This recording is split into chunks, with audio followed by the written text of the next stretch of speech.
वहीं लोकसभा में जी राम जी बिल पर भी आज चर्चा होनी है। लोकसभा में आज केंद्रीय कृषि मंत्री शिवराज सिंह चौहान जवाब देंगे। विपक्ष लगातार इस मुद्दे को लेकर हमलावर है, संसद परिसर में प्रदर्शन कर रहा है।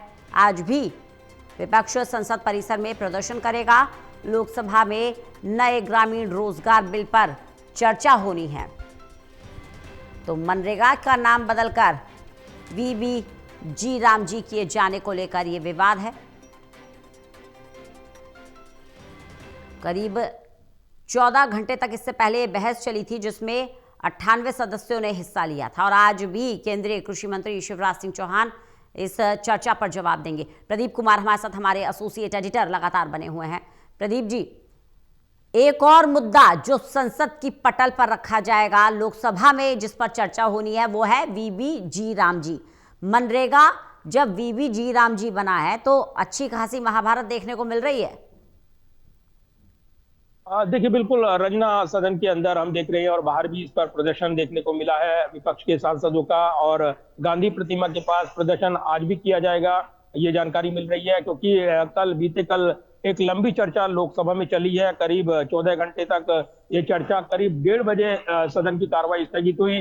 98 सांसदों ने इस चर्चा में हिस्सा लिया है। सत्ता पक्ष के सांसद जहां इस बिल के समर्थन में नजर आए हैं, तो वहीं विपक्ष के सांसदों ने इसका विरोध किया है। महात्मा गांधी का नाम क्यों हटाया जा रहा है, इस पर सवाल उठे हैं।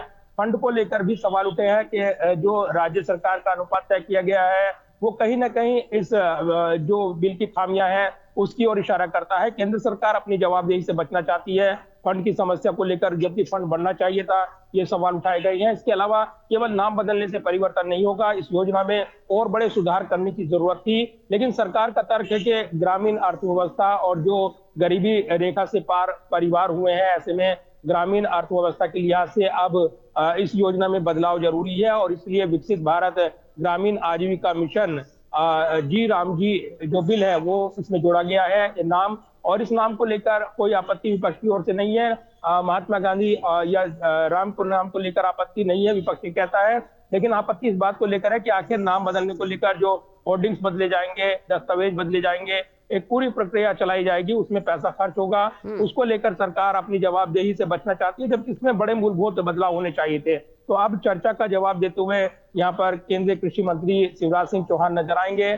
और इस दौरान निश्चित तौर पर वो अपना तर्क रखेंगे इस स्कीम के पक्ष में। लेकिन विपक्ष की मांग है कि इस बिल को स्टैंडिंग कमेटी में भेजा जाए, संसद की स्थायी कमेटी में इस पर बिल पर चर्चा हो, व्यापक चर्चा के बाद सहमति बने, फिर वापस सदन में लौट कर आए। लेकिन अब आज देखना होगा कि जब चर्चा का जवाब देंगे सदन के अंदर कृषि मंत्री शिवराज सिंह चौहान, उसके बाद क्या सरकार की रणनीति रहती है, सदन के अंदर जाहिर होगा। लेकिन अभी तक यही जानकारी मिल रही है कि इस बिल को पारित कराया जाएगा और उसके बाद राज्यसभा में भेजा जाएगा। कल तक सदन की कार्रवाई है, यानी कल सदन की कार्रवाई अनिश्चितकाल के लिए स्थगित होनी है। उससे पहले इस बिल को पारित कराएगी सरकार, ऐसा दिखता है। तो ये जरूर है कि ये एक महत्वपूर्ण विधेयक है और इसको लेकर सत्ता पक्ष और विपक्ष के अपने अपने तर्क हैं, जिसको लेकर राजनीतिक घमासान देखने को मिल रहा है। और बिल के विरोध में एक बार फिर से कांग्रेस और अन्य विपक्षी सांसद प्रदर्शन करने वाले हैं और इस बिल का विरोध जताने वाले हैं। प्रदीप जी, देखिए, जो सवाल विपक्ष उठा रहा है, जिस मुद्दे पर सरकार को घेर रहा है, देखा जाए तो वो मुद्दा वाजिब भी है। क्योंकि जब आप किसी योजना का नाम बदल रहे हैं, उसकी स्टेशनरी का खर्चा आएगा। हम देखेंगे गांव की तरफ अगर निकलते हैं, आप लगातार जनता से संवाद करते हैं, जनता के बीच में जाते हैं, तमाम राजनीतिक दलों के बीच में जाते हैं, तो जिस तरह से एडवर्टीजमेंट किया जाता है गाँव की सड़कों पर, जगह जगह लिखा होता है मनरेगा स्कीम, वो सब लिपाई पुताई का दोबारा से खर्च आना, स्टेशनरी का खर्च आना, लेटर हेड्स का खर्च आना, स्टैंप, ये अच्छा खासा खर्चा होता है। इसलिए अगर विपक्ष ये सवाल उठा रहा है तो कहीं ना कहीं सवाल वाजिब भी है। देखिए, बिल्कुल। और शायद मनरेगा को लेकर जो लोकप्रियता मिली थी तत्कालीन यूपीए सरकार को, ये कहा जाता है कि इसकी वजह से, चूंकि इस पर समय समय पर जो राज्य हैं वो अपनी फंडिंग को लेकर सवाल उठाते हैं और इसीलिए सरकार ने इसका पैटर्न बदला है। और इसीलिए ये कहा जा रहा है कि अगर इसमें महात्मा गांधी का नाम होता, जिनके नाम पर ये योजना रखी थी, तो अच्छा मैसेज आता। दूसरा, इसमें फंड को बढ़ाया जाता, राज्य के अनुपात को घटाकर केंद्र सरकार सीधे अपने अनुपात में इसको लेती, तो केंद्रीय योजना उसका समावेशन एक अच्छी तरीके से होता। हालांकि सरकार का तर्क है कि इसमें न्यूनतम दिनों की जो संख्या बढ़ाई गई है, 100 से बढ़ाकर 125 की गई है। लेकिन इसको अपर्याप्त बताते हुए विपक्ष सवाल उठा रहा है।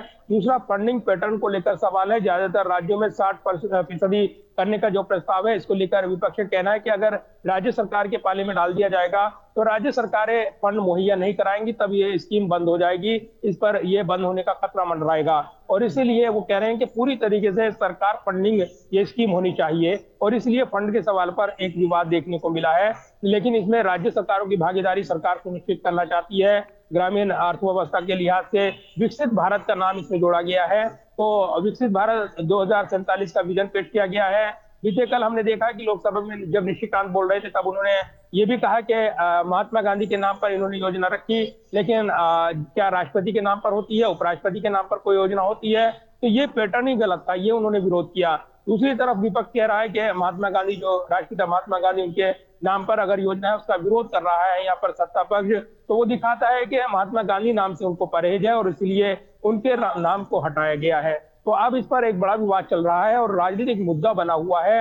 हालांकि सरकार का क्या तर्क होगा, आज शिवराज सिंह चौहान के बयान पर नजर रहेंगी और सदन के अंदर सरकार की क्या रणनीति रहेगी, इस पर भी तमाम नजरें रहेंगी। प्रदीप जी बने रहिएगा, लगातार आपसे जानकारी लेते रहेंगे।